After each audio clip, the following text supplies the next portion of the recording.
தாவேக தலைவர் விஜய் முன்னிலையில் இன்று செங்கோட்டையன் தாவேகாவில் இணைவார் என்று ஏற்கனவே தகவல் வெளியாகியிருந்த நிலையில் கூடுதல் விவரங்களோடு இணைகிறார் நம்முடைய செய்தியாளர் ஜெரி. வணக்கம். இன்றைய காலை 11 மணி அளவில் தாவேகாவில் செங்கோட்டையன் இணைய இருப்பதாக ஒரு தகவல் வெளியாகியிருக்கு.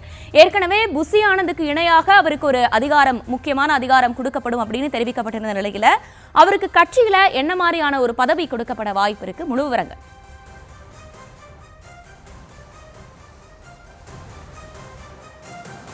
வணக்கம்.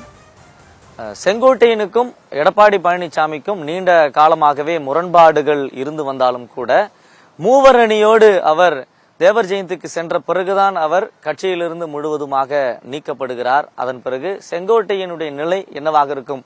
புதிய கட்சி தொடங்குவாரா அல்லது மூவர் அணியோடு சேர்ந்து அதிமுகவை ஒருங்கிணைக்கும் பணியில் ஈடுபடுவாரா என்ற கேள்விகள் எழுந்து வந்தது. இந்த நிலையில்தான் செங்கோட்டையன் நேற்று காலை தனது எம்எல்ஏ பதவியை ராஜினாமா செய்துவிட்டு இன்று தாவேக தலைவர் விஜய் தலைமையில் தமிழக வெற்றி கழகத்தில் இணைய உள்ளதாக தகவல்கள் கசிந்த வண்ணமே இருந்தது.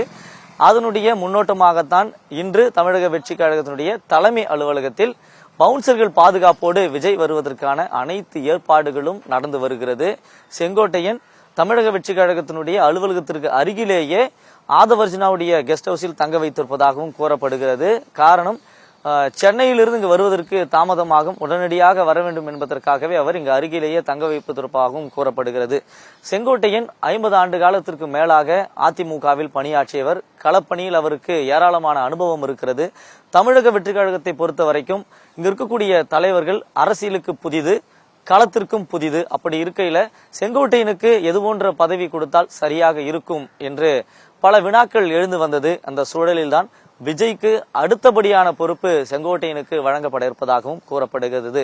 அதாவது தமிழக வெற்றி கழகத்தை பொறுத்த வரைக்கும் ஏற்கனவே பொதுச் செயலாளர்கள் ஏராளமானோர் இருக்கிறார்கள். அதாவது கொள்கை பரப்பு பொதுச் செயலாளர், தேர்தல் மேலாண்மை பிரச்சார பொதுச் செயலாளர் என்று பொதுச் செயலாளர் இருக்கிறார்கள். அதே வரிசையில்தான் செங்கோட்டையனுக்கும் பொறுப்பு வழங்கப்படுவதாகவும் கூறப்படுகிறது. அதே போல செங்கோட்டையனுடைய அதிகாரம் எந்த அளவுக்கு இருக்கும் என்றால் தலைவருக்கு அடுத்தபடியாக இருக்கும்.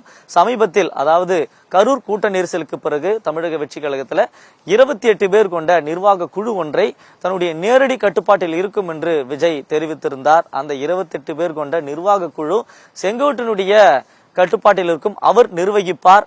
அவர் எடுக்கக்கூடிய ஆலோசனைகள், முக்கிய முடிவுகள் எல்லாம் நேரடியாக விஜய்க்கு தெரிவிப்பார். அந்த முடிவுகளிலிருந்து ஏதேனும் ஒரு தீர்க்கமான முடிவை விஜய் எடுப்பார் என்று கூறப்படுகிறது. அந்த அளவுக்கு வானளவிய அதிகாரம் தமிழக வெற்றி கழகத்தில் செங்கோட்டையனுக்கு இருக்கும் என்றும் கூறப்படுகிறது.